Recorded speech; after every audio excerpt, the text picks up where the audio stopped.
Sandra had always believed her life in Lagos would be ordinary: work, home, church, and the simple dream of building a peaceful family.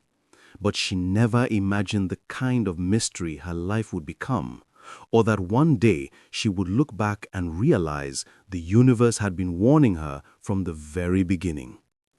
She first met Emeka on a very sunny Saturday afternoon in Surulere. She had stepped into a supermarket to buy groceries after a long week. The moment she reached for a carton of milk, another hand reached for the same item. She looked up, and there he was, tall, quiet, gentle-looking, with eyes that held a depth she could not explain. He apologized softly, stepped back, and let her take the milk. Something about him felt calm, almost too calm, like he carried no weight of the world. They spoke briefly, and within minutes Sandra found herself smiling, something she had not done in weeks. Emeka was polite, soft-spoken, and carried a peaceful aura that made her feel safe without knowing why. But even on that first day, something strange happened. As he stood beside her, Sandra felt a sudden cold breeze brush past her skin, even though the supermarket air conditioner wasn't working. It made her shiver slightly. Emeka didn't seem to notice. Later that evening, after giving her his phone number, he walked away without leaving footprints on the slightly dusty pavement outside the store. Sandra did not notice. At least, not then. Their first few weeks of dating were filled with warmth. Emeka visited her every evening, always arriving exactly at the same time. He was polite, soft-spoken, and carried a peaceful aura that made her feel safe without knowing why. But even on that first day, something strange happened. As he stood beside her, Sandra felt a sudden cold breeze brush past her skin, even though the supermarket air conditioner wasn't working. It made her shiver slightly. Emeka didn't seem to notice. Later that evening, after giving her his phone number, he walked away without leaving footprints on the slightly dusty pavement outside the store. Sandra did not notice. At least not then. Their first few weeks of dating were filled with warmth. Emeka visited her every evening, always arriving exactly at the same time. He was polite, soft-spoken, and carried a peaceful aura that made her feel safe without knowing why. But even on that first day, something strange happened. At night, just 3 months after they met, something strange happened. Sandra woke up around 2 a.m. and realized Emeka was not in the bed. The bathroom light was off, the kitchen was dark. She stepped into the living room and froze. The front door was slightly open. She waited, fear crawling up her spine, until she saw Emeka walking back into the house.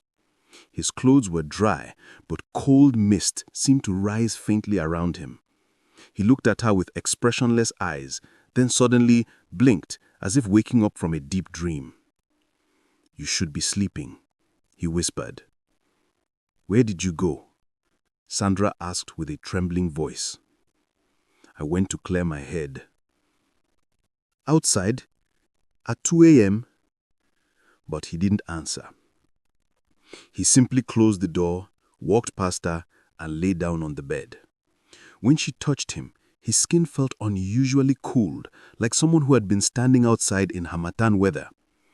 Sandra wanted to ask more, but something inside her warned her not to. She loved him too deeply already, and fear of losing him overshadowed her curiosity. Still, she could not shake the feeling that something was not right. Not with his silence, not with the coldness around him, not with the way he sometimes stared into empty space as though he was looking at someone she could not see. That night, as Sandra lay beside him unable to sleep, a single unsettling thought entered her mind.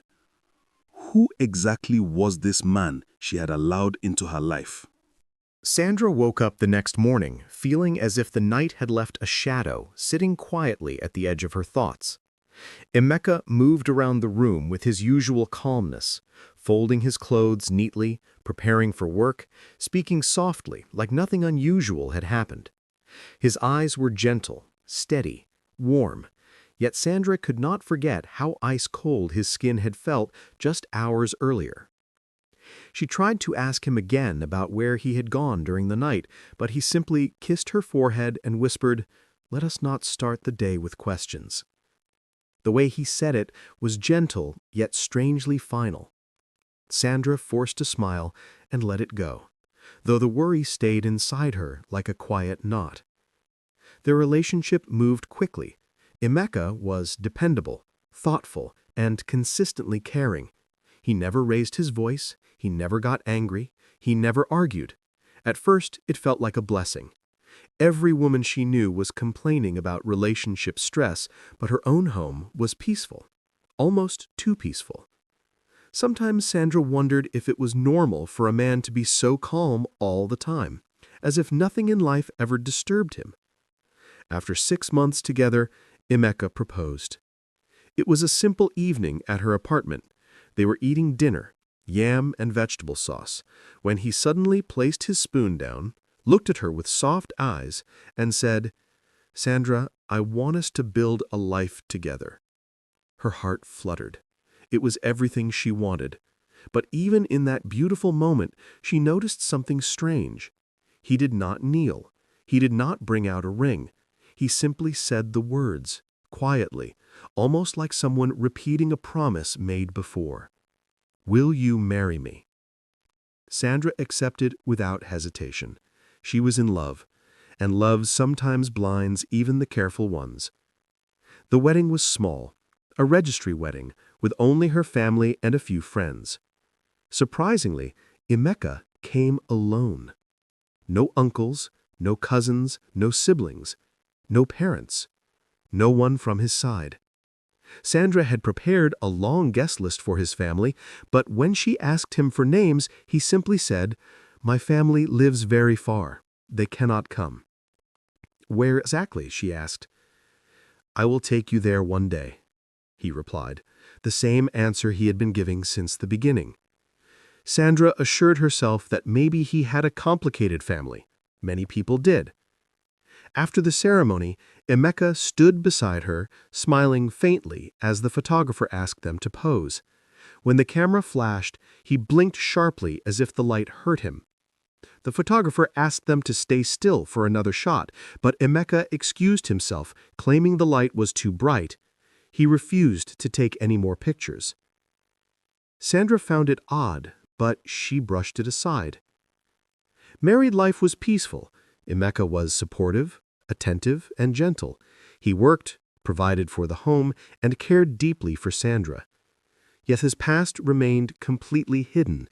He never talked about childhood memories, friends, or even previous work experiences. His answers always came in short, controlled sentences.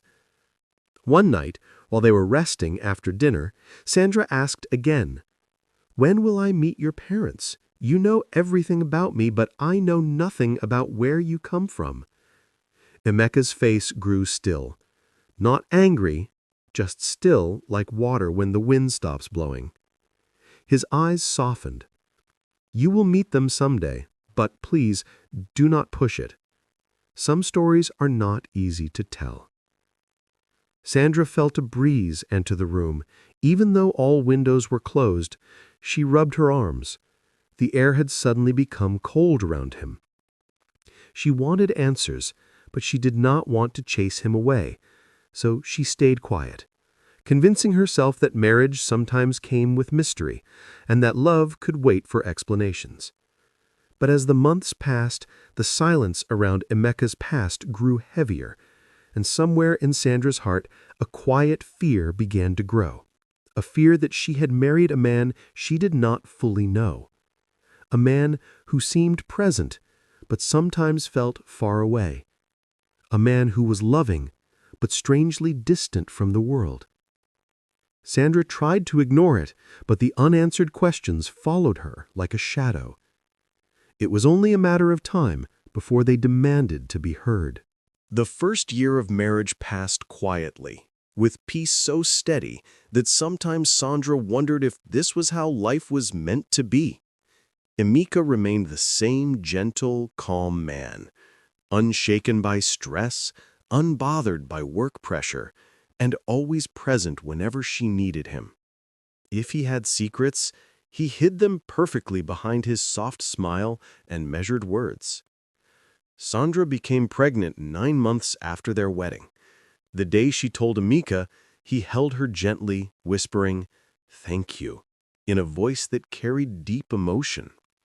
But his eyes, those quiet, deep eyes, held something she could not understand. Was it happiness? Fear? Relief? She could never tell. Her pregnancy was smooth, but something peculiar always happened. Whenever Amaka touched her belly, the baby stopped moving completely, becoming still and calm, as if listening to something only it could hear. Sandra found it strange but comforting. She told herself it was simply a father's bond. Their first child, a boy, was born in the heart of Lagos, and the moment Sandra saw his face, her breath caught in her throat because the child was the exact image of Amaka. Not just a casual resemblance, a perfect replica. Same eyes, same nose, same gentle curve of the lips. Even the shape of his ears matched perfectly. When she pointed this out with excitement, Amaka only smiled faintly and said, "He looks like his father. That is normal." But something about the resemblance felt deeper, almost unnatural. Still, Sandra told herself that children could look strongly like one parent. She brushed aside every lingering worry and focused on loving her new family.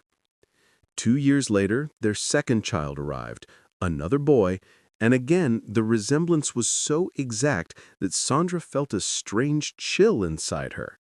She showed Amaka an old photo she had found hidden in his drawer, showing him as a teenager. Both boys looked exactly like that photo, as though they had been copied from it. When she mentioned it, Amaka gently took the picture from her hand and hid it again, saying, "Children often resemble their parents strongly. Do not worry." His voice was calm, but Sandra felt that he was avoiding the topic deliberately. Their third child, a girl, was born in the 6th year of their marriage. She looked a lot like Sandra, but her eyes, those deep, soft eyes, held the same mysterious depth of Amaka. Sandra loved her children deeply, but as their family grew, so did the unsettling feeling in her heart. Amaka was a wonderful father, present, attentive, patient, but he had become increasingly uncomfortable whenever she mentioned visiting his hometown. "Let us go and greet your parents," she said one evening as she fed her daughter. Amaka stiffened. It was subtle, but Sandra noticed. "Sandra," he said softly, "please, not yet." "But our children should know their grandparents. It has been years. You have never taken me to your village." His eyes dropped to the floor. "We will go when the time is right." Whenever he said that, the room temperature seemed to drop slightly, and a quiet stillness would fill the air. Sandra had begun to fear that asking too many questions would break something delicate, something she did not yet understand. But after 6 years of marriage, she could no longer hide her frustration. One morning, while preparing breakfast, she looked at Amaka and said, "I want to see where you come from. I need to understand more about the man I married." Amaka froze with his cup of tea halfway to his lips. His hand trembled. It was the first time in 6 years she had ever seen his body show fear. "Why now?" he whispered.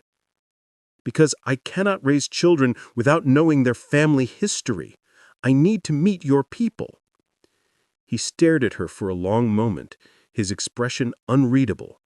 Sandra felt her heartbeat rising, worried she had pushed too far. But finally, Amaka nodded slowly. "I will think about it." He stood up quietly and left the kitchen, his steps unusually heavy, almost as if each one carried a burden. Sandra watched him go, her heart uneasy. She had no idea that her simple request, one every wife has a right to make, would be the beginning of the most terrifying discovery of her life. She had no idea she was pushing a man who did not belong to the world of the living. She had no idea the truth she was chasing would soon turn her world upside down. The days after Sandra confronted Amaka were strangely quiet. It was as if the whole atmosphere in their home had shifted. Even the children sensed it. They played more softly, spoke in gentler tones, and watched their father with curious eyes, as though they knew something was troubling him deeply. Amaka, who was usually calm and predictable, began to change. He became restless. At night, Sandra often woke up to find him sitting upright on the edge of the bed, staring into the darkness as if he could see something she could not. His breathing would be shallow, his shoulders tense, his fingers trembling slightly. When she touched him, he always startled violently, like someone pulled out of a heavy dream. "Are you all right?" she would ask. "I am fine," he always replied. But Sandra knew he was not fine. Something was pulling at him, something heavy and unspoken. He stopped eating properly. He stopped laughing with the children. He spent hours standing by the window watching nothing but the empty street. Sometimes he whispered things under his breath, too low for Sandra to hear. When she asked him to repeat, he only shook his head. One evening, she heard him pacing in the living room around 3 a.m. When she walked out, she found him standing perfectly still, his back to her, his head slightly tilted, as though he was listening to a voice only he could hear. "Amaka," she whispered nervously, "what is happening to you?" He did not turn immediately. When he finally did, his expression was torn between sorrow and fear. "You want me to take you to my village," he said quietly. Sandra nodded, feeling a twinge of guilt. "Yes, because I want to know your people. Our children deserve to know their family." He looked down at the floor, his voice trembling. "Sandra, some things are easier when left alone." Sandra stepped closer, placing her hand on his arm. "I am your wife. I have lived with you for years. We have children together. What could be so hard to tell me?" For a moment, Amaka looked as if he might confess everything, his mouth opened slightly, his chest rising and falling with a heavy breath, but then his eyes shifted to the window, and the flicker of courage disappeared. "Give me time," he whispered. "How much time?" Sandra asked gently, though fear was beginning to grow in her heart like a weed. Amaka hesitated. Then finally, after what felt like a lifetime, he nodded. "We will go." Sandra almost collapsed with relief, but Amaka did not share her joy. His hands shook, his eyes filled with dread, and when she hugged him, she noticed something she had never felt before. His body was cold. Not normal cold, a deep, unsettling cold that felt like it came from somewhere far beyond human explanation. 2 days later, as preparations began for the trip, Amaka grew even more withdrawn. He barely spoke, he barely slept, his skin became paler, his eyes darker, his movements slower, as though each step was a battle. One night, she saw him standing by the mirror. He was staring at his reflection, unmoving. But the strangest thing happened. His reflection looked faint, slightly blurred, as if the mirror struggled to hold his image. "Amaka," she whispered, fear growing inside her. "Are you sick?"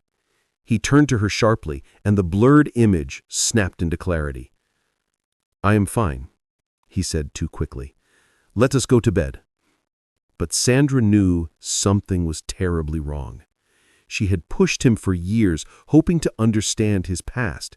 Now she sensed that the truth, whatever it was heavy, painful, and something he had been desperately trying to protect her from.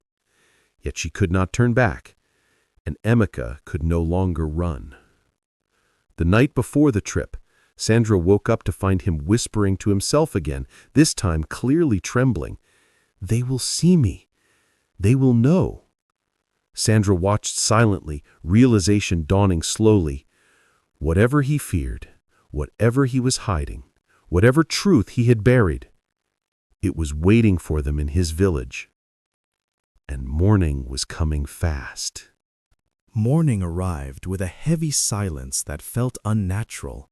Even the children, who usually woke up bubbling with energy, seemed strangely calm as Sandra prepared for the long journey.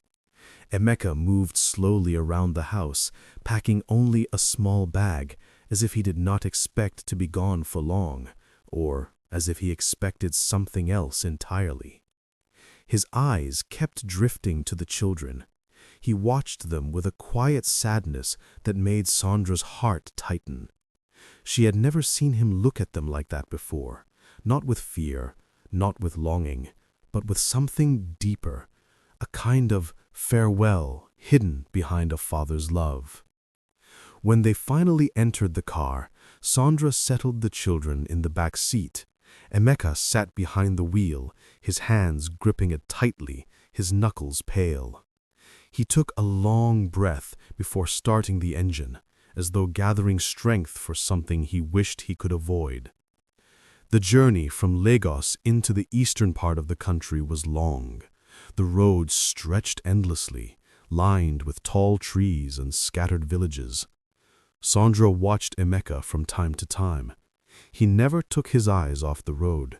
He drove with an intensity she had never seen in him before, as though every kilometer pulled something painful out of him. At a point, Sandra reached for his hand. "Emeka, talk to me," she whispered. "Whatever is bothering you, please, speak to me." He did not look at her. Instead, he whispered, "Sandra, if anything strange happens today, remember that I love you. Remember that you and the children were the only peace I ever knew." Her heart skipped. "Why are you talking like that? Nothing strange will happen. We are only going to meet your family." He shook his head slightly, his lips pressed together. "You do not understand. Some journeys do not end the way we expect." Sandra felt a chill that had nothing to do with the car's air conditioning. The children, sensing the tension, grew quiet. After hours of driving, they finally approached his village. The atmosphere changed.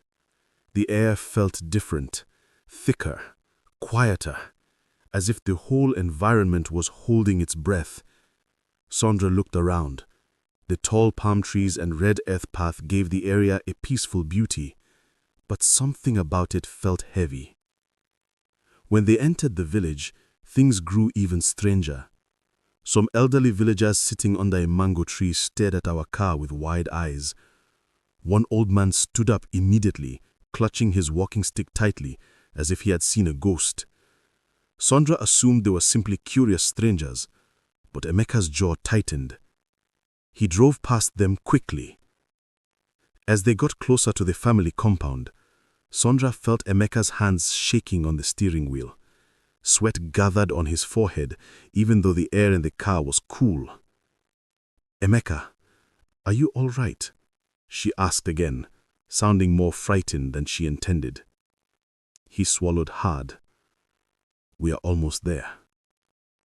Then, without warning, he pulled over a few meters before reaching the compound's gate.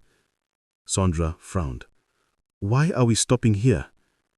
He pointed towards a large compound with an old grey gate and whispered, "That is my father's house." Sandra started to open her door, but Emeka suddenly held her arm, firmly, almost urgently. "I need to get something from the boot first," he said quietly, forcing a small smile. "Go ahead. I will join you soon." Sandra blinked. "Something like what?" He shook his head gently. "Just go, please." The please was soft and final. Sandra hesitated, but the children were growing restless, so she stepped out of the car. She lifted her daughter into her arms and held her sons close as she began walking toward the gate. Halfway there, she turned back. Emeka was still standing by the car, watching them with eyes full of love and sorrow. Sandra waved for him to join them. He smiled. A slow, heartbreaking smile. Then he mouthed something she could not hear. She thought it was, "I will come soon." She was wrong.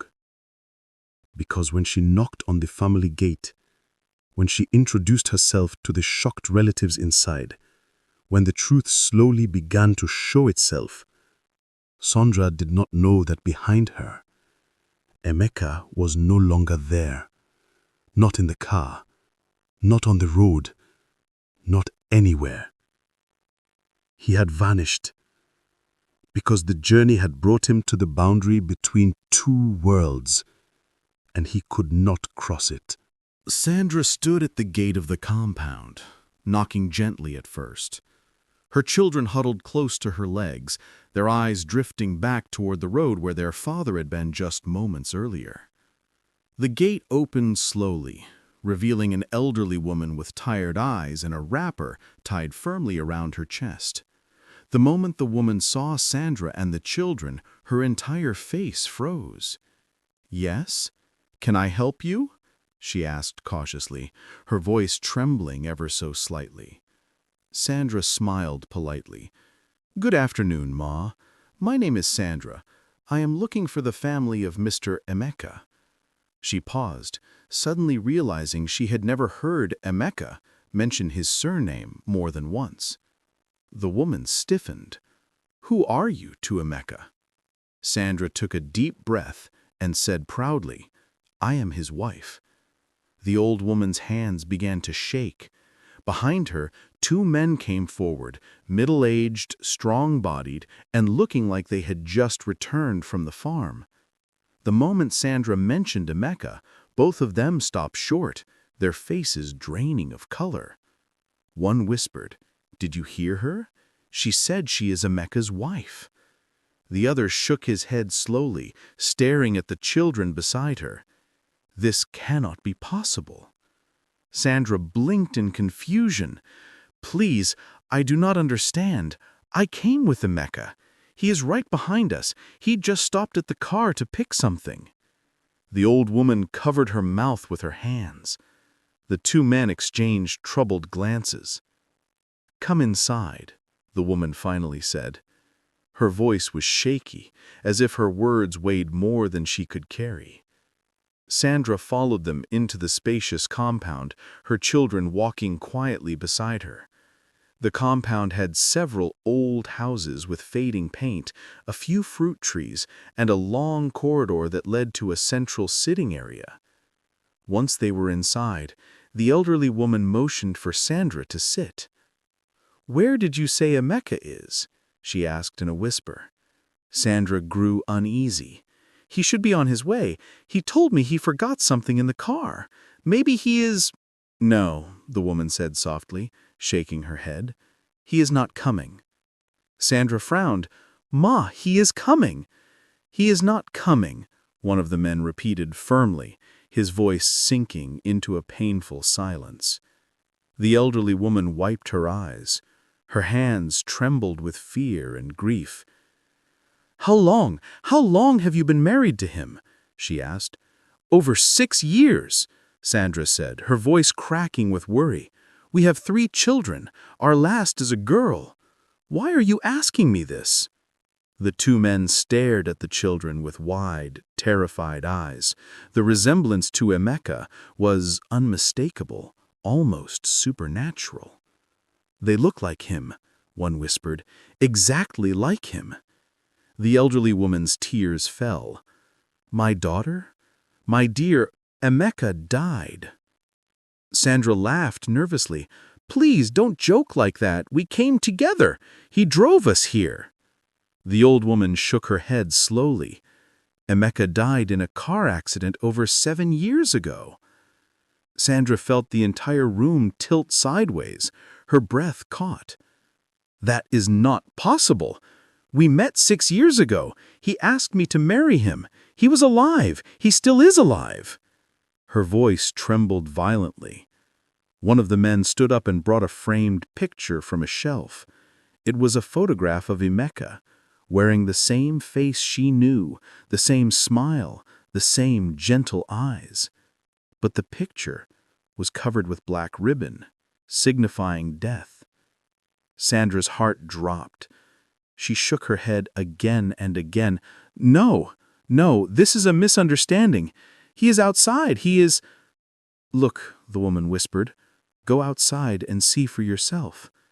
Sandra stood up, her legs shaking beneath her. Her children held her hands tightly as they all walked back to the compound gate. The moment she stepped outside, her breath froze. The car was still there. The doors were open. But Amaka was gone. Completely gone. She rushed to the car, calling his name with a trembling voice that cracked under the weight of fear. "Amaka! Amaka! Amaka!" The village was silent. No footsteps, no voice, no sign of movement. Her husband had vanished. The old woman joined her outside and said softly, "He cannot enter this compound. His spirit cannot come here. This is the home of the living." Sandra dropped to her knees. Her children stood around her, confused and frightened. And in that moment, reality began to unravel around her. She had lived with a man for years, shared a home with him, built a family with him. But she had been living with someone who no longer belonged to the world of the living. The truth was only beginning to unfold, and Sandra had no idea the horror waiting ahead. Sandra stood at the entrance of the dim corridor, still holding the wrapped loaf of bread she bought for the journey. The family compound smelled of old clay, palm oil, and firewood smoke. Children ran around barefoot. Chickens pecked at the sand. But inside her heart, something was sinking, slowly, painfully, with each passing minute. Amaka had still not returned. She checked her phone again. No message, no missed call. Her chest tightened, but she forced herself to remain polite. Several eyes watched her with curiosity and fear, as if she carried something dangerous with her. The elderly man, who earlier asked her strange questions, cleared his throat again. "Madame Sandra, please come inside and sit down." His voice was steady, but his hands trembled slightly. Sandra sat. The room was warm and filled with framed photos on a long wooden shelf. Many of the photos showed Amaka, young, smiling, alive. That brought temporary comfort to her. At least she knew she was in the right house. Her children, tired from the journey, leaned against her shoulders. "Mummy, when will Daddy come?" the oldest boy asked. "Soon," she answered with a forced smile. One of the women, a middle-aged lady with tired eyes and a wrapper tied around her waist, sat down opposite her. "Sandra, where did you say you and Amaka live?" she asked softly. "In Lagos. We met there, married there, and we have lived together for almost 7 years. The woman's eyes widened, her lips parting slightly in disbelief. The elderly man pressed his palm against his forehead, like someone fighting a headache. "That cannot be," he whispered. Sandra frowned. "What do you mean it cannot be? Why are you talking like this? Is this not his home? Am I not speaking to his family?" They exchanged looks, fearful looks, confused looks. Even the smallest child who had been peeping through the doorway quickly ran away. The middle-aged woman leaned forward again. "Sandra, please, when last did you see your husband today?" "He was the one driving," she said firmly. He parked the car at the entrance and said he forgot his wallet in the trunk, so he went back. That was about maybe 20 minutes ago?" The woman stared at her, then stared at the children, then back at her face again. "My daughter, if Emeka parked you at the entrance and said he would come back, then you will wait forever." Sandra's heart skipped. "What exactly are you people saying?" No one answered. The truth was too heavy even for the walls. The elderly man finally said softly, "My daughter, you have been living with someone who left this world long ago." Sandra felt her knees weaken. Her children cling to her legs, confused and frightened. And outside, the sound of wind rushed through the compound. Soft, cold, and strangely familiar. As if someone unseen had passed by. As if someone was watching. As if someone had returned with them, but never entered. Sandra's breath grew shallow as she stood in the middle of the room, staring at faces that held more fear than comfort. Her entire body shook, and her vision blurred, but she refused to fall. She held her children tightly, as if they were the only real thing left in her life. The oldest boy whispered again, "Mummy, where is Daddy?" Sandra swallowed hard. Her throat felt as though it was closing. She forced herself to answer calmly. "He will come," she whispered, though her voice trembled with a truth she wasn't ready to accept. The elderly man, Amaka's father, walked slowly to a wooden chair and sat down, as if the weight of the past 3 years had finally crushed his remaining strength. His face was wet with tears he did not bother to hide. He wiped his eyes shakily, then looked at Sandra with a pain that pierced the entire room. "Sandra," he said softly, "please sit down. We must talk." But Sandra remained standing. She felt that if she sat down, if she relaxed, even for a moment, everything would collapse around her. Her eyes darted from one face to the other. None of them looked like liars. None of them looked like they were trying to confuse her. None of them smiled. Only fear, only confusion, only the heavy silence of people who were hiding a terrible truth. The woman who first welcomed her, an aunt with tired but sympathetic eyes, took a deep breath. "We did not know how to tell you, because the story is too impossible. Even we did not believe it at first." Sandra frowned. "Believe what?" The aunt's voice quivered. "That a woman in Lagos claims to be married to someone who died 3 years ago." "Stop saying that!" Sandra cried. "I live with him. We live together in Lagos, every day." Amaka's father shook his head slowly. "You live with someone, but that person cannot be Amaka. My son died in an accident along the Benin Ore Road." Sandra's heart squeezed painfully. She wanted to run. She wanted to scream. She wanted to leave this nightmare behind, but her legs could not move. The father continued, voice breaking. "I was the one who identified his body. I was the one who called my relatives. We buried him behind the old palm tree at the back of the compound. His mother fainted that day. We all shed tears until our eyes could no longer release water. Every detail stabbed her like a blade." Sandra's breathing became ragged. I don't understand, she whispered. "How can you say he was buried? I lived with him. He's not a ghost. He's not a spirit. He eats food. He sleeps. He goes to work. How can a dead man do these things?" The aunt clasped her hands together. "My daughter, spirits take different forms. Some return because of unfinished business. Some return because they are attached to someone. Some return because they want to hide from their own death." Sandra's stomach twisted. She remembered nights when Amaka came home without sweating, despite the Lagos heat. Nights when he touched her and his skin felt cooler than normal. Days when he avoided family conversations. Days he refused to take her near graveyards or burial ceremonies. She thought it was normal. Now nothing made sense. Suddenly a soft breeze passed through the room, even though all windows were closed.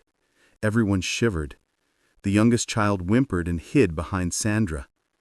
The father looked toward the doorway as if sensing something unseen. "He is here," he whispered. Sandra froze.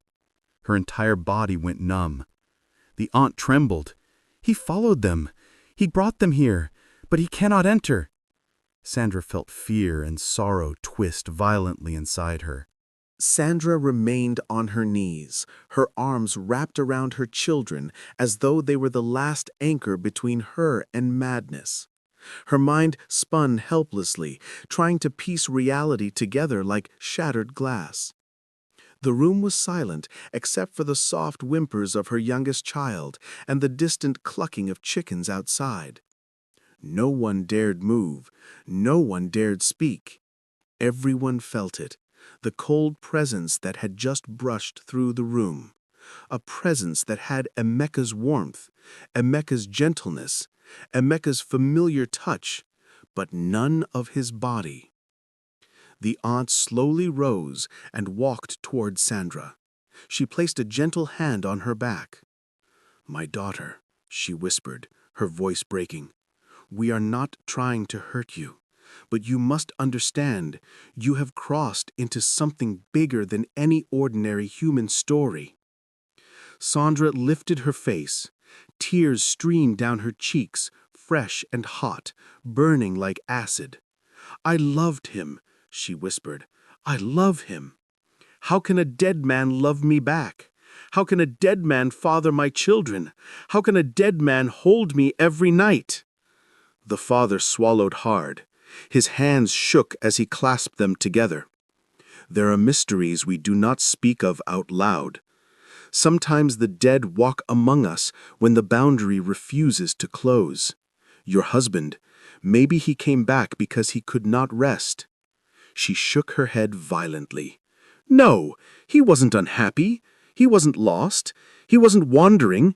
He was alive. He was everything a man should be. He cooked. He laughed. He held his children. He went to work in Lagos. Spirits don't go to work. Spirits don't pick children from school." The aunt wiped her eyes. "Not all spirits behave the same. Some return with full memory.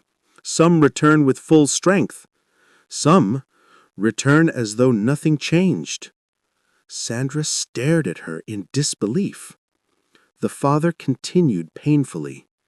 "We have lived with something rare, something frightening, something sacred." She suddenly felt dizzy. "Sacred? You call this sacred? I have been living with a lie. I have been living with a ghost that pretended to be human." Her voice cracked and rose. One of the younger women in the room whispered quietly, "But your children, they are flesh and blood." She looked down at them, their innocent faces, their resemblance to Amaka, their warm skin, their breaths, their presence. She began shaking. "I need answers," she whispered. "Real answers." The father nodded. "You deserve them, but we must go to the shrine behind this compound. Only the elder priest can explain what has happened." Sandra stiffened. "I am not going anywhere." But the aunt touched her shoulder gently. "If you don't want to go, we understand. But without answers, you will live with confusion. You will live with fear. And your children, they are connected to something beyond this world." Her lips trembled. "My children are normal," she whispered. The father swallowed. "They look normal, but they came from a man whose spirit was already beyond the earth." Her heart felt as though it was splitting apart. She stood slowly, still clutching her children. "I need to see where he is buried," she said suddenly. Everyone froze. The father looked at her in shock. The aunt's eyes widened. "Sandra," the father whispered, "that is not a place you should go." "But I will," she said, voice shaking but firm. "If you say he is dead, if you say he was buried, then I need to see it. I need to see the grave. I need to know the truth with my eyes." The compound fell into a thick silence. Finally, the father nodded slowly. "If that is what your heart demands, then I will show you." The children clung to Sandra as she stepped toward the door. Outside, the sun was beginning to set, painting the sky with orange streaks. Shadows grew longer across the courtyard. Every step she took felt heavier. Every breath she drew felt colder. As they walked around the back of the compound, past the old palm tree and the thick bushes, Sandra felt the same chilling wind again, brushing her arm, circling her gently, then drifting ahead of them. She stopped. Her heart pounded loudly. It felt like someone was walking just in front of her, someone she couldn't see, someone leading her. They reached a small fenced area behind the palm tree. Sandra's eyes locked on a mound of earth covered with dried leaves. A simple wooden cross stood on it. Her heart froze. Her breath stopped. Her entire world shattered as she read the crude handwriting carved into the wood. E-M-E-K-A. Beloved son. Died 3 years ago. Sandra staggered backward. Her children gasped. Her throat tightened. And for a moment, she felt a warm hand, familiar, gentle, painful, touch her shoulder. She spun around. No one was there. But the father whispered softly with trembling lips, "He is here." Sandra felt her knees weaken, because even in death, her husband had followed her home. Sandra stood frozen behind the small fence that surrounded the grave.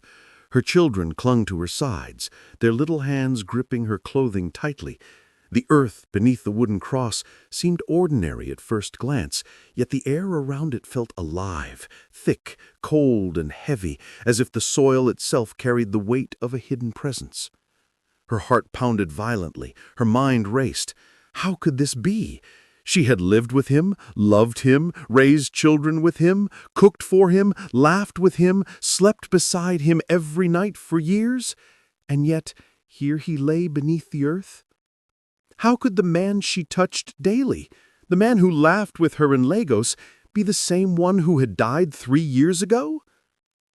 The father placed a trembling hand on her arm. "Sandra, I warned you. The truth is never easy. Your husband, he returned, but he cannot remain in the world of the living. He cannot cross the boundary." Sandra's tears poured freely now. She pressed her children close to her chest. "Then everything I knew, everything I lived, everything I loved, it was a lie?" The aunt spoke softly, her voice trembling. "Not a lie, my daughter. Love cannot be a lie, even if the body is gone. He came back to protect you, to care for you, to ensure you and the children were safe." Sandra shook her head violently. "But he is dead. How can he cook, laugh, sleep, raise children, be real and gone at the same time?" Her oldest boy looked up at her with wide, innocent eyes. "Mummy, will Daddy come back?" Sandra's chest tightened. She did not know. She wanted to scream, to run, to find him, to pull him back to her. But the truth was impossible. She could feel the lingering warmth, the invisible presence, but she could not see him. She could not touch him, and every step she took closer to the grave only made the cold around her more pronounced. The father whispered again, "He will always be with you, in your children, in your home, in every breath he ever took." Sandra stared at the boys first, then the girl in her arms. Their eyes, their mannerisms, their voices, all of them were mirrors of the man lying beneath the soil. She suddenly realized the depth of the connection. Her love, her family, and the life they had built were real, but they were built alongside a spirit. A sudden breeze rustled the palm trees. Sandra felt it wrap around her like a familiar touch. She turned slowly. Nothing. No one there, yet her heart knew who had been there. She sank to her knees beside the grave, her children now pressed against her from both sides. The father placed his hand on her shoulder again, silently offering support. Sandra whispered brokenly, I lived with the dead. I loved the dead. I raised children with the dead. The wind seemed to answer her, moving through the graveyard softly, brushing the hair from her face, circling around her children. It was gentle, protective, as though Emeka's presence was acknowledging her despair, her love, and her confusion. The aunt spoke again, softly, almost as if afraid to disturb the spirit. My daughter, some love cannot be measured by the life in the body alone. You have known it, felt it, and lived it. But now, the living world and his world are separate. You must learn to see both without breaking. Sandra's gaze dropped to the mound of earth. She could not stop the tears. Her hands dug into the soil, wanting to feel him, wanting to touch what could never again be touched. Her children whimpered softly. They did not understand everything, but they sensed the loss, the impossible truth. Sandra whispered to herself, voice cracking, Emeka, I don't understand. I can't let you go, and yet I must. A strange warmth brushed past her cheek. Her body stiffened. She closed her eyes. The wind died down. The grave lay silent. The father cleared his throat. It is time to return to the house, Sandra. The children need you, and you must live with this truth day by day. Sandra nodded weakly, lifting her children and standing. She glanced once more at the grave. The invisible presence seemed to linger, watching, guarding, unbroken by death. The journey back to the house was heavy and silent. The children stayed close, and Sandra's mind was filled with questions she could never answer, emotions she could not release, and love she could not let die, even if the body that belonged to it no longer walked the earth. Inside the house, the family watched quietly, silently acknowledging the unimaginable reality. Sandra sat on the floor, her children huddled around her. The weight of her revelation pressed down, but she began to sense something strange. The faint warmth in the room, the subtle reassurance that Emeka's presence, though beyond the world of the living, was still near.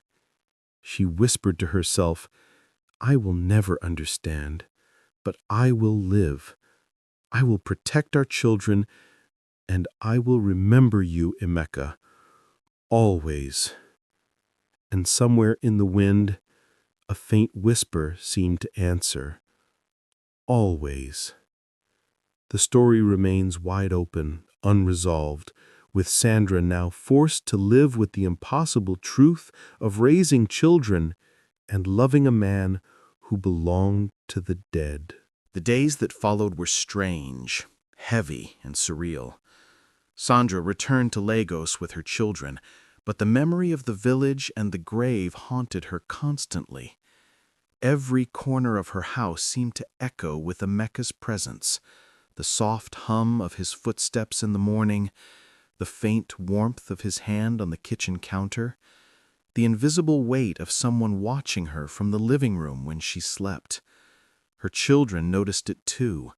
The boys often sat silently, staring at nothing, whispering to themselves in ways she could not understand. Sometimes the youngest would giggle softly in the living room, claiming that Daddy was playing peekaboo with her. Yet when Sandra checked, no one was there. Sandra tried to maintain normalcy. She cooked, cleaned, and helped the children with schoolwork, but an invisible tension filled every room. Friends who visited commented on the quietness, the unease, the strange atmosphere. One evening, Sandra sat by the window, holding her daughter close. The sun had just set, painting the Lagos skyline with streaks of orange and purple. She whispered softly to herself, "How do I live with someone who is gone? How do I raise children from a father who no longer walks the earth?" Suddenly, a familiar presence filled the room, the faint, subtle warmth of Amaka's spirit. The hair on her arms stood on end. She felt it move past her, circling the children gently, then settling near her side. "Emeka," she whispered, tears spilling freely. Nothing responded, and yet she knew. She knew he was there, watching, protecting, loving her, but unable to touch, unable to speak, unable to stay. Over the next few weeks, Sandra began noticing small, inexplicable things. Food left in the kitchen that she had not prepared. Small toys from the children arranged neatly in their rooms. The faint scent of his cologne lingering in the hallway. A soft knock on the bedroom door, though no one was there.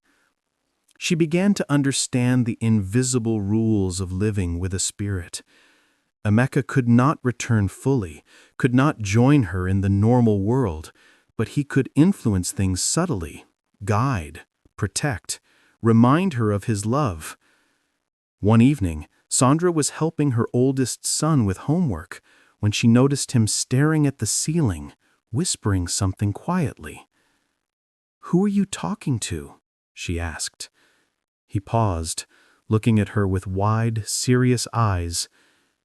"Daddy says not to worry. He is watching us." Sandra felt her chest tighten. Her heart ached, and yet something in her felt comforted. Even in death, Amaka had not abandoned them. The house grew quieter at night. The faint presence became stronger in ways she could not explain.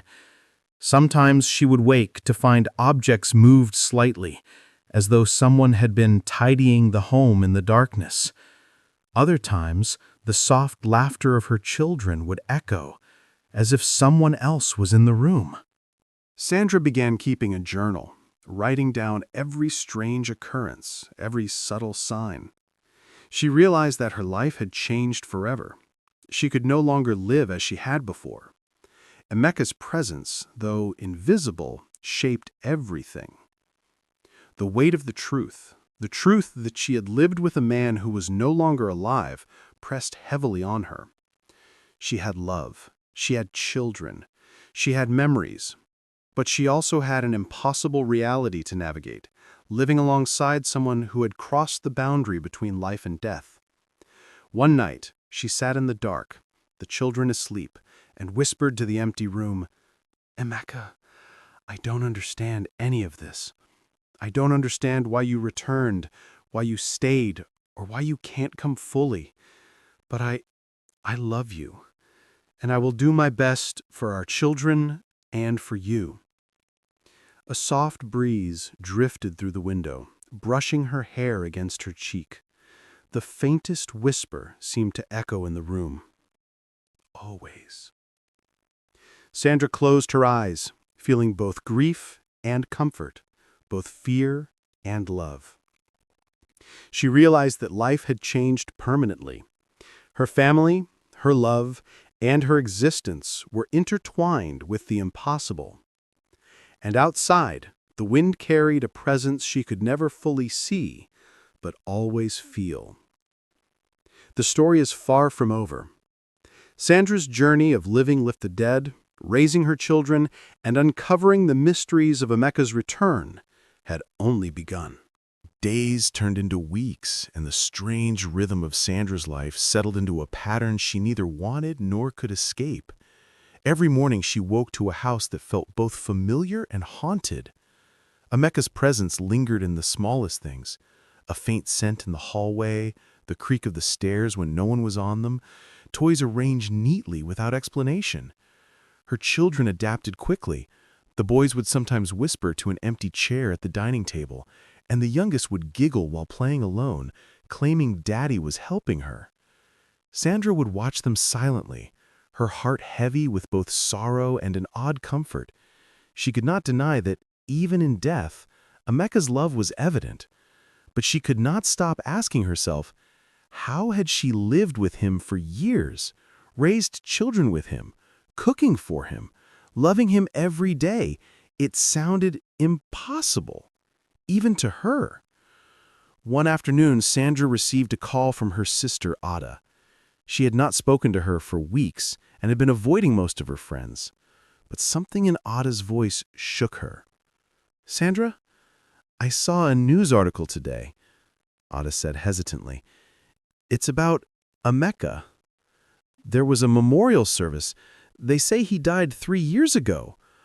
Are you okay?" Sandra froze, her hand gripping the phone tightly, her chest tightened painfully. I know," she whispered, trying to steady her voice. "But he's here, with us." Ada's voice trembled. "Sandra, what do you mean? You mean he came back?" Sandra did not answer immediately. She could not explain it. How could she tell her sister that she had been living with a man who was dead, raising children with him, cooking for him, loving him every day? It sounded impossible, even to her. "Let's come over," Ada finally said. "I need to see you, see the children. Maybe I can understand what's happening." Sandra agreed, though fear crawled up her spine. She hung up and looked around the house. The faint chill in the air felt heavier that evening. Something invisible moved gently past her, brushing her hair. She flinched, then whispered softly, "Amaka, it's okay. They're coming. Don't scare them." That night, Ada arrived with her children in tow. She walked through the house cautiously, eyes wide as she took in the quiet, the faint signs of Amaka's presence and the children's behavior. The boys stood quietly, staring at empty chairs, whispering softly, while the youngest girl laughed at something Ada could not see. Sandra tried to explain gently, "Ada, I know this sounds impossible, but I have lived with him. I've raised children with him. He is not fully here, but he is here. I feel him, I see him in the children, and I love him, even if he is gone." Ada shook her head slowly. I don't understand. How can this be? How can a man be alive in your house, but dead in the world?" Sandra's voice trembled. I don't know. I only know that he is with us, that he protects us, that he loves us, even if I cannot touch him like I used to." A sudden cold breeze swept through the room. The lights flickered. The children smiled faintly as though acknowledging someone invisible. Sandra felt the familiar presence of Amaka brush past her again. Ada gasped softly, "Sandra, I think I felt him." Sandra swallowed, tears streaming down her face. "Yes, he is always here. He has never left us."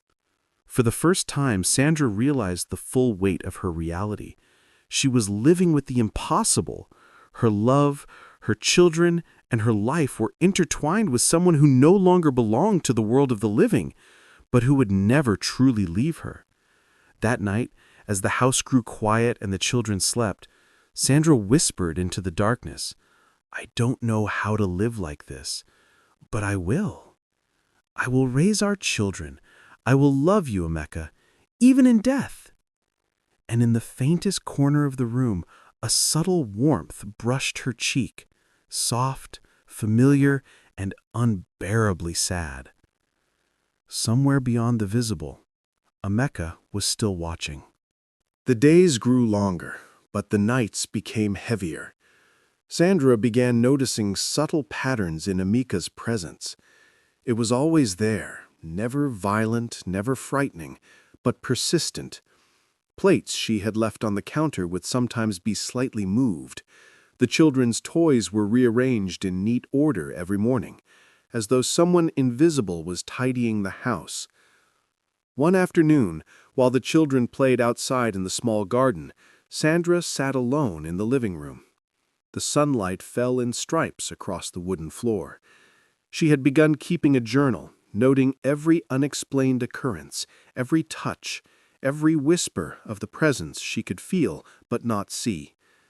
She paused mid-writing as a soft hum filled the room, faint and low, almost melodic. Her heart skipped a beat. She closed her eyes and felt the familiar warmth sweep across her shoulder, lingering for a moment before fading. "Amaka," she whispered, her voice trembling. Silence. Her mind swirled with memories.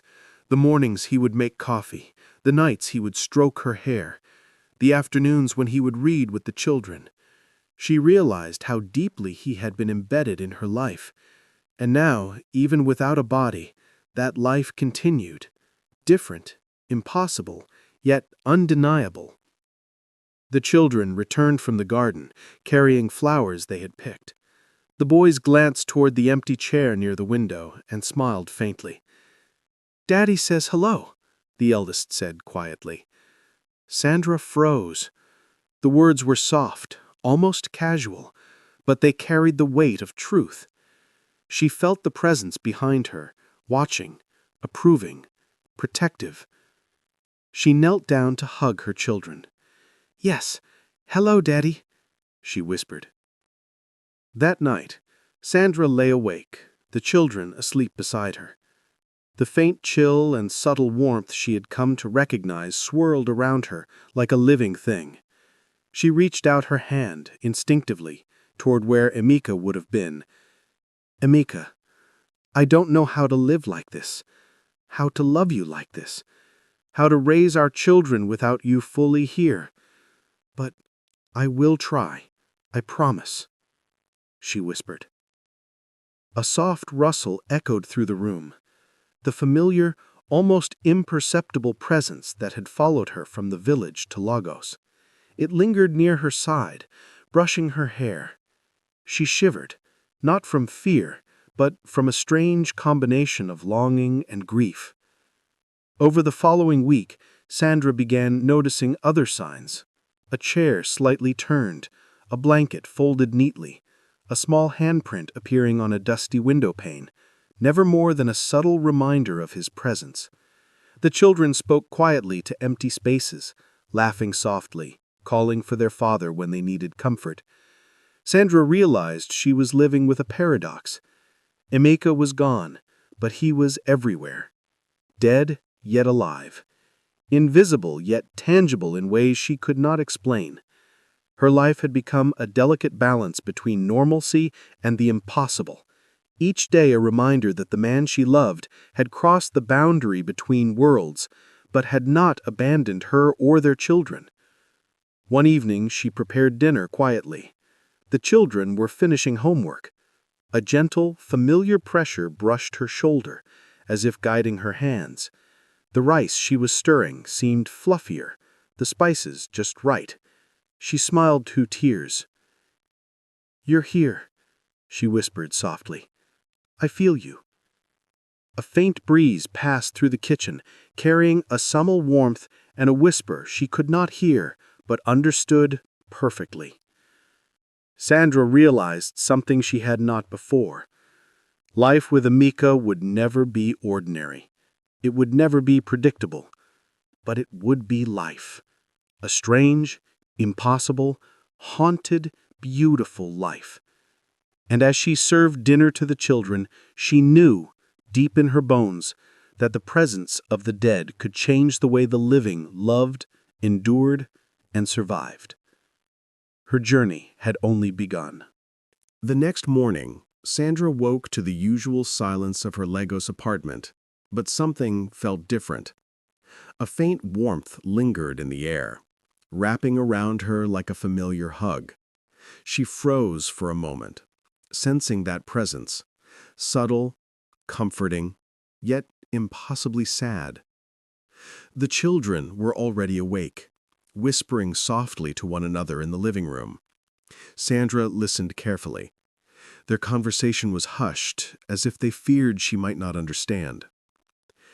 "He says we must be careful," her eldest whispered. "He says only we can see him sometimes." Sandra's heart ached. She stepped into the living room and smiled gently, tears threatening to spill. "I understand," she whispered. "I feel him too." The day went on, and Sandra tried to maintain some sense of normalcy. She prepared breakfast, helped the children with schoolwork, and even attempted a small walk outside. But the invisible presence of Amaka was always near, sometimes in the room, sometimes in the kitchen, sometimes in the faint hum of the street outside. By late afternoon, a knock came at the door. Sandra hesitated before opening it. A neighbor stood there, holding a letter. "For you, ma'am," the neighbor said, handing it over. "It just arrived. No sender." Sandra opened the letter slowly. Inside was a single sheet of paper, neatly written. "Do not fear what you cannot see. He is watching, guiding, protecting. Trust the love that lingers beyond the living. Someone who knows." Her hands trembled. She read it again and again. The message, cryptic as it was, confirmed what she had been feeling. Emeka's presence was real. But who had sent the letter? Someone aware of the boundary between life and death? Someone who understood the invisible world? Sandra's children crowded around her. "Mummy, it's from Daddy," the youngest exclaimed, giggling. Sandra smiled faintly, though her heart was heavy. "Perhaps," she whispered, "perhaps it is." That evening, she tried to speak aloud to Amaka, something she had only done softly before. "Amaka, I don't know how long this will last. I don't know how I can keep living like this, but I need you to know I will raise our children. I will love them, and I will love you, even if you are not with us like before." A gentle breeze swept through the apartment. The faintest warmth brushed her cheek. She closed her eyes.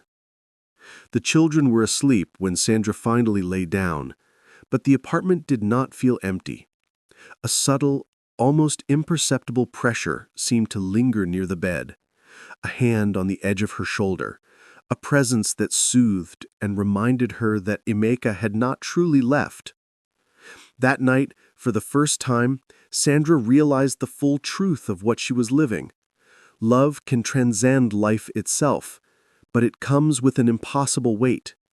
The dead can linger, and those who remain must learn to navigate a life shared between worlds. And as the city lights of Lagos glimmered outside her window, Sandra whispered into the darkness, "I don't know how to do this, but I will try. I will live for our children and for you, Amaka." Somewhere in the invisible spaces of the apartment, a faint presence responded, circling her gently, watching, loving, and silently reminding her that the journey was far from over. The next morning, Sandra woke to the usual silence of her Lagos apartment, but something felt different. A faint warmth lingered in the air, wrapping around her like a familiar hug. She froze for a moment, sensing that presence, subtle, comforting, yet impossibly sad. The children were already awake, whispering softly to one another in the living room. Sandra listened carefully. Their conversation was hushed, as if they feared she might not understand. "He says we must be careful," her eldest whispered. "He says only we can see him sometimes." Sandra's heart ached. She stepped into the living room and smiled gently, tears threatening to spill. "I understand," she whispered. "I feel him too." The day went on, and Sandra tried to maintain some sense of normalcy. She prepared breakfast, helped the children with schoolwork, and even attempted a small walk outside. But the invisible presence of Amaka was always near, sometimes in the room, sometimes in the kitchen, sometimes in the faint hum of the street outside. By late afternoon, a knock came at the door. Sandra hesitated before opening it. A neighbor stood there, holding a letter. "For you, ma'am." He handed it over. "It just arrived. No sender." Sandra opened the letter slowly. Inside was a single sheet of paper, neatly written. "Do not fear what you cannot see. He is watching, guiding, protecting. Trust the love that lingers beyond the living. Someone who knows." Her hands trembled. She read it again and again. The message, cryptic as it was, confirmed what she had been feeling. Emeka's presence was real. But who had sent the letter? Someone aware of the boundary between life and death? Someone who understood the invisible world? Sandra's children crowded around her. "Mommy, it's from Daddy," the youngest exclaimed, giggling. Sandra smiled faintly, though her heart was heavy. "Perhaps," she whispered, "perhaps it is." That evening, she tried to speak out loud to Amaka, something she had only done softly before. "Emeka, I don't know how long this will last. I don't know how I can keep living like this, but I need you to know I will raise our children. I will love them, and I will love you, even if you are not with us like before." A gentle breeze swept through the apartment. The faintest warmth brushed her cheek. Sandra closed her eyes.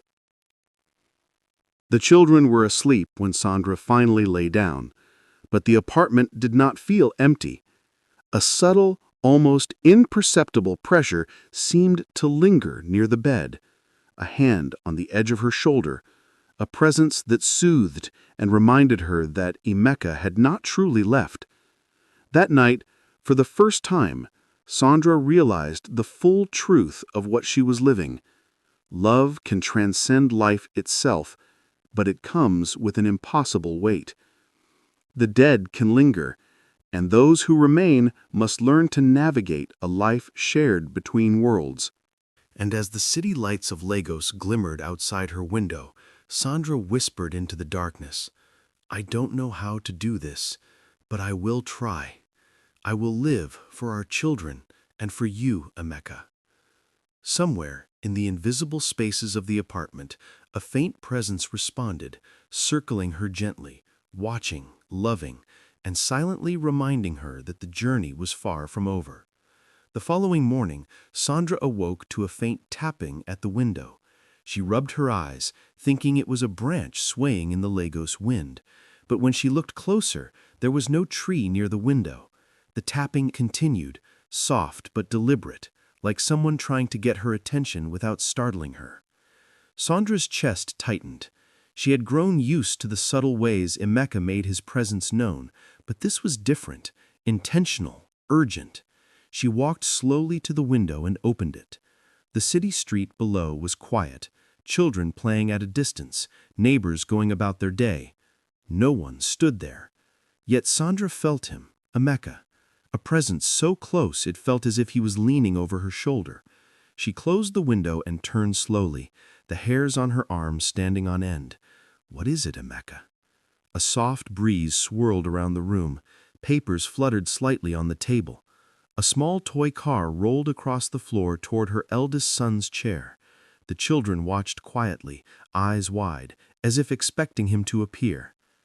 "Daddy says we must be careful," the eldest whispered, pointing to the rolling toy. "He says something is coming." "Coming? What do you mean?" The children did not answer. They only exchanged worried glances. Sandra's heart pounded. She realized that her life with Amaka had always been fragile, a delicate balance between the living and the dead, and now something seemed to be shifting. She spent the rest of the day trying to keep the children occupied. She took them to the park, walked through crowded Lagos streets, and laughed when they played games, but the presence followed, subtle, constant. A breeze here, a creak there, the faint scent of Amaka's cologne drifting through the air. By evening, Sandra returned home exhausted. The children were tired, but something in their demeanor had changed. The eldest boy sat quietly, staring at an empty corner of the room, while the youngest clutched a stuffed toy close, whispering softly. Sandra sat beside them, trying to soothe their anxiety. "It's okay," she whispered. "Daddy is with us. He's always with us." A sudden chill filled the room. Sandra shivered. The lights flickered. The faint hum of a presence brushed past her, heavier this time, stronger. She felt it move around the apartment, circling the children, watching, guarding. She realized then that Amaka's presence was not just a comforting shadow anymore. It was protective, almost aware of something beyond their immediate understanding. Sandra's thoughts raced. Was it just him, or had the boundary between the living and the dead begun to weaken? She could not tell. But the feeling of unease lingered, stronger than anything she had experienced since discovering the truth about him. That night, as she tucked the children into bed, the eldest whispered, "Mummy, he says we are not alone. He says we must be ready." Sandra froze, her heart clenching painfully. "Ready for what?" she whispered. The boy shook his head. He didn't say, just ready. Sandra sat in the darkness long after the children had fallen asleep, trying to make sense of their words. A soft warmth brushed her hand on the nightstand, almost like a whisper. She closed her eyes and felt the presence, felt the love, felt the protection, and understood something terrifying. Living with Amaka had always been impossible, but now the impossible was becoming more urgent, more pressing, more dangerous, and she could feel it. Life as she knew it was about to change again. Sandra whispered softly into the empty room, tears streaming down her face. "Amaka, what is happening? What are we preparing for?" The faintest brush of wind circled her, almost a reply, almost a warning. The following week, Sandra began noticing changes in her children that both frightened and amazed her. The eldest boy would sometimes talk quietly to the air in their living room, asking questions she could not hear the answers to. The youngest giggled at invisible playmates, carrying on conversations with a presence she had grown accustomed to feeling, but could never see. One afternoon, Sandra found herself in the kitchen, preparing lunch, when she felt the familiar warmth brush past her side. She paused mid-chop, heart hammering. The wind outside had not shifted, the windows were closed, yet she could feel him. Amaka. "Amaka, are you here?" she whispered, her voice trembling. A small plate slid gently across the countertop toward her, as if guided by an unseen hand. She caught it and stared, her breathing shallow. She could no longer deny the reality. The dead presence in her home was active, purposeful, and communicating. The children entered the kitchen, eyes wide. "He says to follow him," the eldest whispered. "Follow him? Where?" "He won't hurt us," the boy said firmly. "He says we need to see something. He says it's important." Sandra's pulse quickened. The thought of following an invisible presence through the city terrified her. Yet there was no malice, no fear in the children's eyes, only trust. And Sandra had learned to trust him in ways that defied reason. She gathered the children and left the apartment. The sun was beginning to set over Lagos, painting the skyline with streaks of orange and purple. The streets were crowded, yet somehow she felt alone with the presence guiding them. They walked in silence, the children clutching her hands tightly. Occasionally, Sandra felt a tug at her sleeve, a subtle pressure nudging her in a particular direction.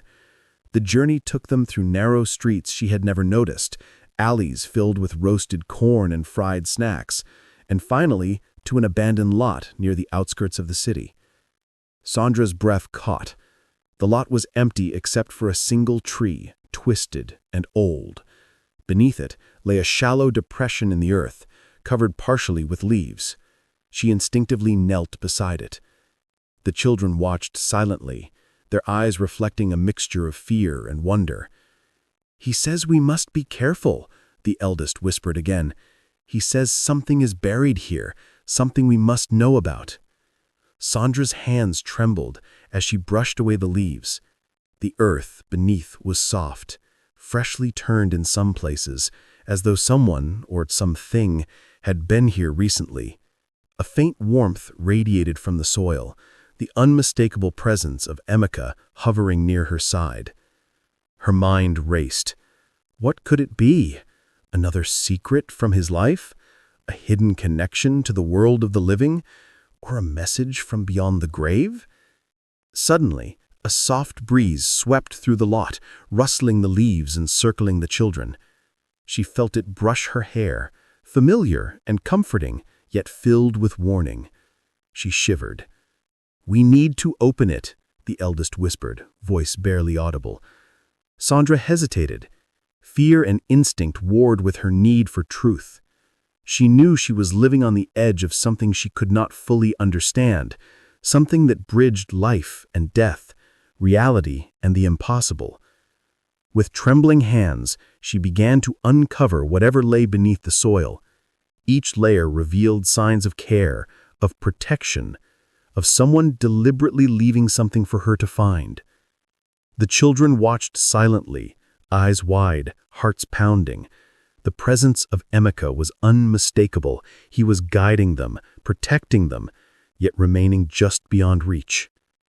Sandra whispered, almost to herself, "Amaka, what is this? What have you left for us?" The wind stirred again, gentle but insistent, and the children's whisper seemed to carry his voice. "It is important. We must learn. We must remember," the eldest said. Sandra's chest tightened. She realized then that her life, her children, and her impossible love were being drawn deeper into the mysteries of the dead. She had not just been living with him, she had been chosen, guided, and protected by a presence that refused to release its hold. And in that moment, under the twisted old tree on the edge of Lagos, she understood the journey with Amaka was far from over. The invisible hand of the dead had revealed only the first of many secrets. Sandra knelt beside the shallow depression beneath the twisted tree, her hands trembling as she cleared the last layer of leaves and soil. The children watched silently, their eyes wide and attentive, sensing the weight of the moment. The faint warmth of Mecca's presence swirled around them, both comforting and urgent, pressing her towards something she could neither see nor fully understand. Beneath the dirt lay a small wooden box.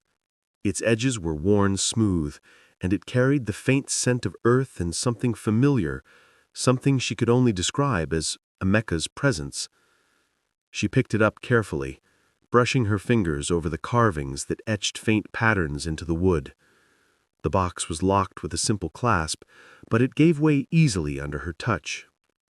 Inside, Sandra found letters, photographs, and small trinkets, fragments of a life that had remained hidden from her. The letters were addressed to no one, written in Ameka's hand, but the tone was intimate, reflective, and heavy with longing. As she read, her chest ached. One letter began, "If you are reading this, it means I have crossed the line between worlds and returned. I cannot fully stay, but I need them, our children, our family, to know that love does not die, even if the body does. Keep them safe. Protect them. Remember me in ways that the living cannot understand." Sandra's hands shook. The presence she had felt so strongly seemed to pulse around her, as if Ameka's spirit had orchestrated this very moment. Tears streamed down her face as she held the box closer. The children crowded around her, their eyes fixed on the letters. "Mummy, he planned this?" the eldest whispered. "Yes," Sandra said softly, voice trembling. "He wanted us to know. He wanted us to understand, even if he cannot stay with us fully." A sudden breeze swept through the lot, rustling the branches of the tree and brushing against their faces. The youngest clutched a small trinket, a carved wooden animal from the box, and smiled faintly. "Daddy says this is for me," she whispered. Sandra nodded, her heart breaking and swelling all at once. The invisible hand of Amaka was guiding them, leaving pieces of himself behind, connecting them to a world she could not fully see but could deeply feel. As they prepared to leave, Sandra felt a sudden pull in the air, a subtle shift that made the hairs on her arms stand.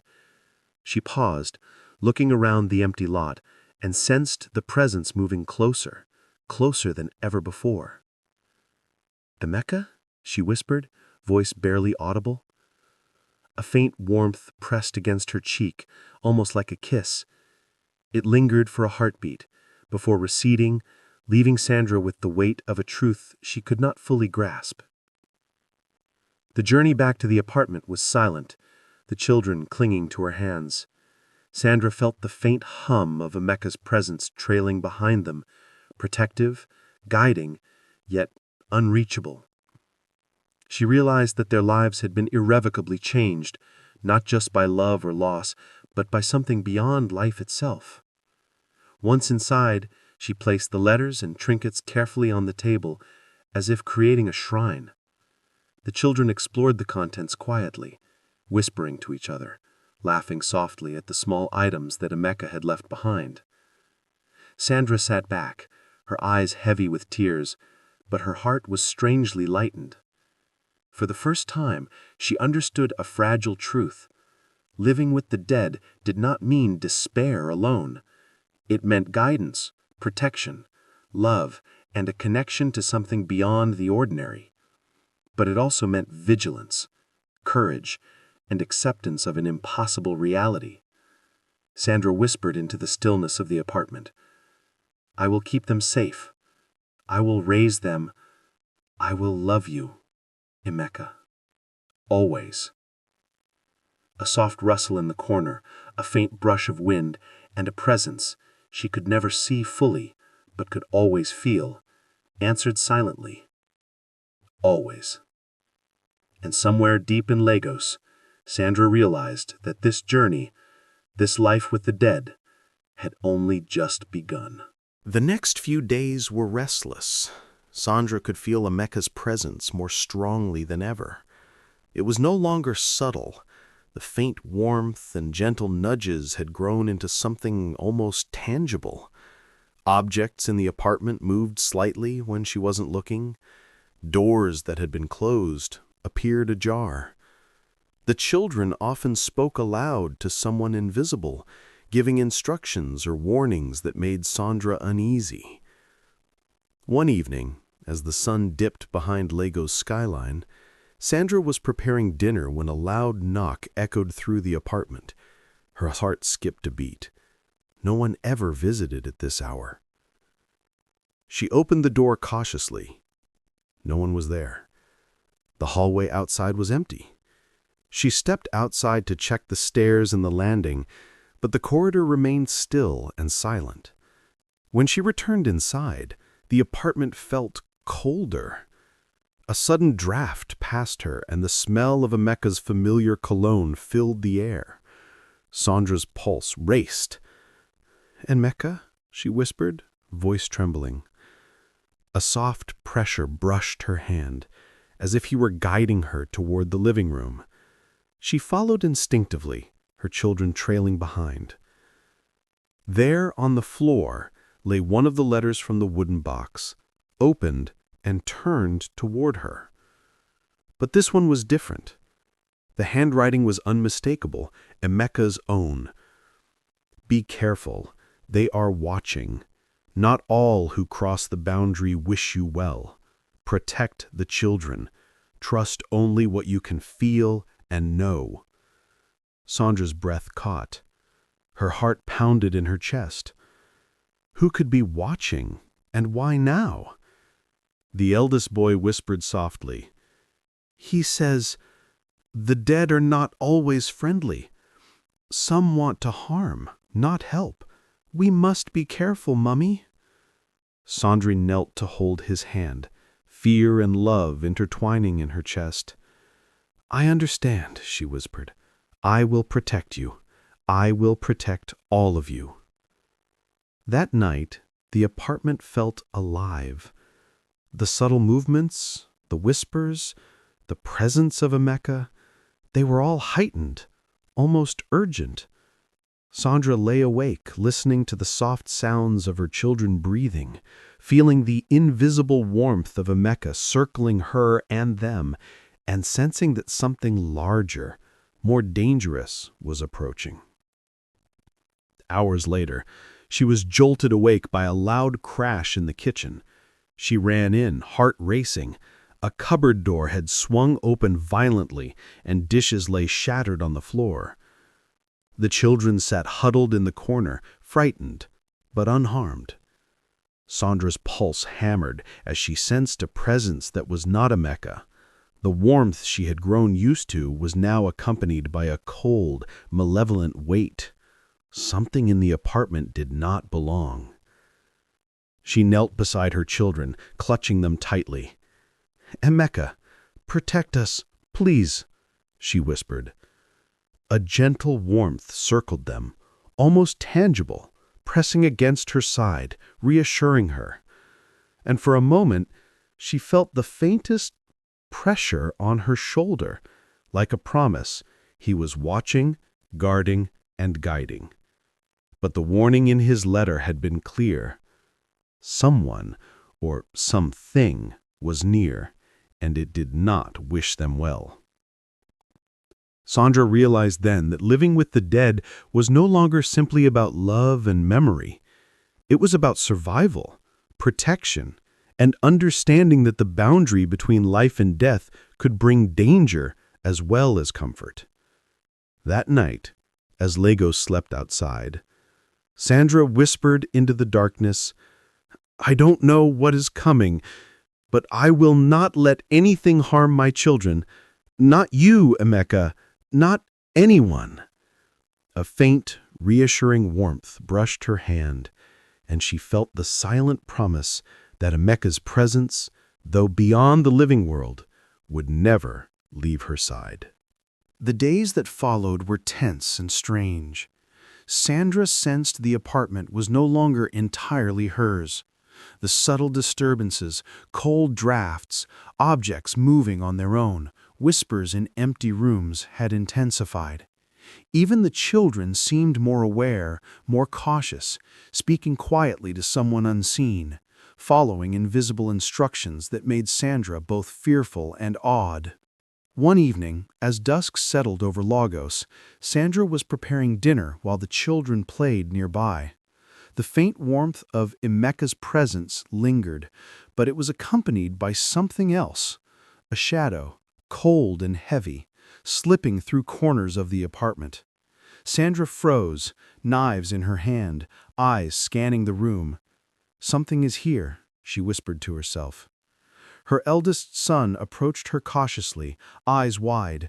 "Mummy, he says we must be very careful. He says the presence wants to hurt us." Sandra's chest tightened. "Hurt us? Who? What is it?" The boy shook his head. He didn't say, only, "Danger is near."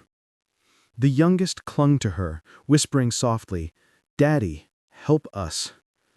Sandra felt the familiar warmth press gently against her side. Emeka, protective, watching, reassuring. His invisible presence enveloped them, yet the cold, malevolent weight in the apartment persisted.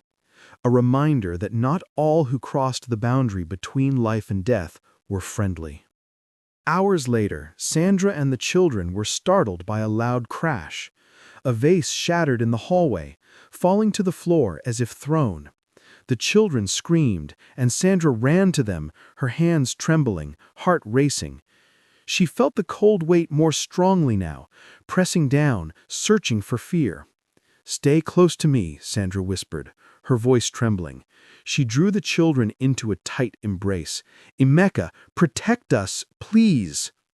The warmth returned immediately, pressing against her, surrounding the children. She could feel him moving, guiding, warding off the unseen intruder. She realized that the malevolent presence was not alone. It was testing her, probing, trying to breach the safety of her home, her family. She spent the rest of the night awake, holding her children close. Every sound, every creak, every whisper of the apartment heightened her fear and vigilance. Yet the presence of Emeka, though invisible, was unwavering.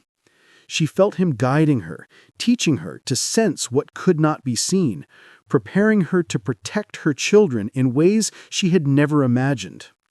By morning, the disturbances had lessened slightly, but the tension remained.